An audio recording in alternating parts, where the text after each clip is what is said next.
Stop. Put the wallet down. Do not spend a single asterite until you watch this video. It is official. The leaks were right, but the reality is even crazier than we thought. Version 3.0 is not just an update, it is the single most dangerous patch in the history of Wuthering Waves. We aren't just getting new characters. Kuro Games is giving us entire meta teams on a silver platter. Phase 1 gives you the highest damage ceiling in the game. Phase 2 gives you the power to literally stop time. This is the God patch, but here's the trap.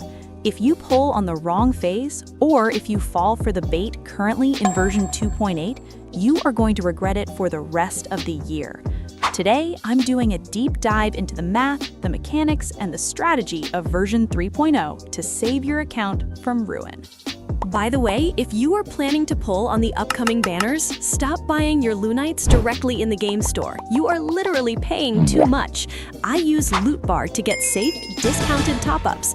If you are worried about safety, don't be. Loot Bar has a 4.9 star rating on Trustpilot with over 30,000 real reviews. It is the most trusted site for a reason. Don't waste your money. Click the link in the description or the pinned comment to get the best deal on your next 10 pull right now. First, we need to understand why this is happening. Usually, gacha games are stingy. They give you a DPS in one patch and their best support 3 months later. But in version 3.0, Kuro Games broke the rules. Here is the official lineup. Phase 1, the brand new Lynae, running alongside Cartethyia and Ciaccona. Phase 2, the new unit Mornye, running alongside Augusta and Iuno. Do you see the pattern? This isn't random, it is calculated.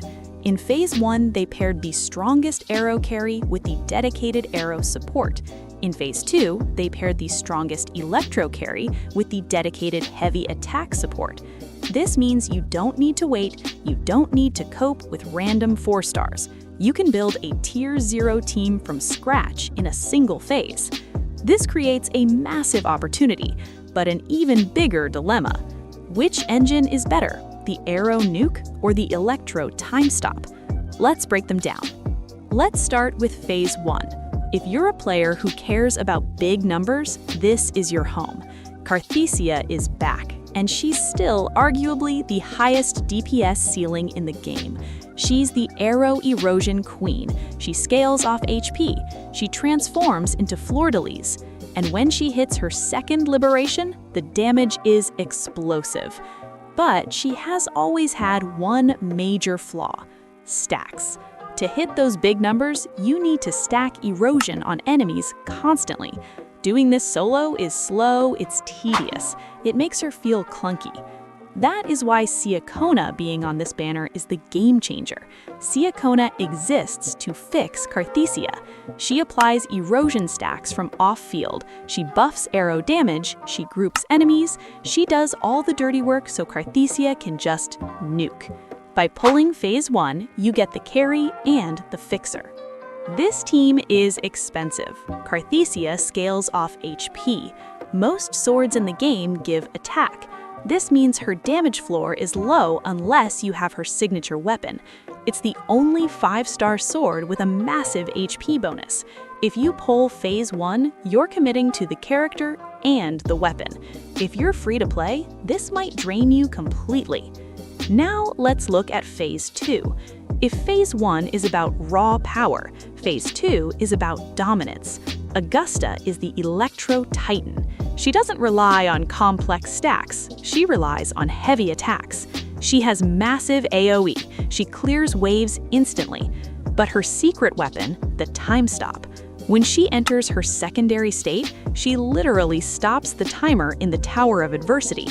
Think about that. The hardest content in the game is timed. Augusta pauses that difficulty. 0 interruption, 0 stress. You get free damage while the enemy can't move. And her partner, Iuno. Iuno is not just an Electro support, she's a heavy attack specialist.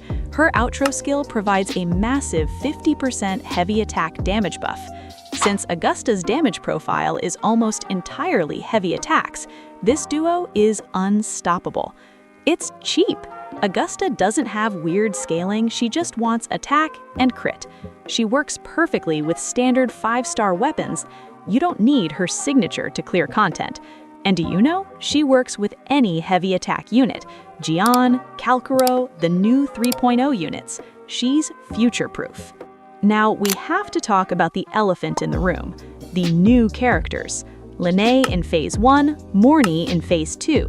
We know Lynae is a Spectro pistol user with stance changes. We know Mornye is a fusion burst powerhouse. Usually, I tell people to prioritize new characters over reruns, but version 3.0 is different. Because Kuro has paired the reruns so perfectly, a new player might actually get more value pulling the rerun duo than a single new unit. Think about it. Would you rather have one Lynae without a proper team, or a fully built Cartethyia plus Ciaccona engine that clears tower immediately? You have to look at your account state. Do you need a solo carry, or do you need a full team? Version 3.0 gives you the option to choose.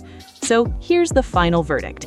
If you're thinking about pulling for Lova right now in 2.8, don't. She's great, but she cannot compete with the value of a full meta duo. Choose Phase 1 if you have the budget for weapons and want the highest damage ceiling. Choose Phase 2 if you're free to play and want the comfort of time stop mechanics. Version 3.0 is a gift. Do not waste it. I want to know your plan. Are you Team Aero or Team Electro? Let me know in the comments right now. Don't forget to subscribe and turn on notifications. I'll be dropping full build guides the second the patch goes live. Thanks for watching, and I'll see you in the next one.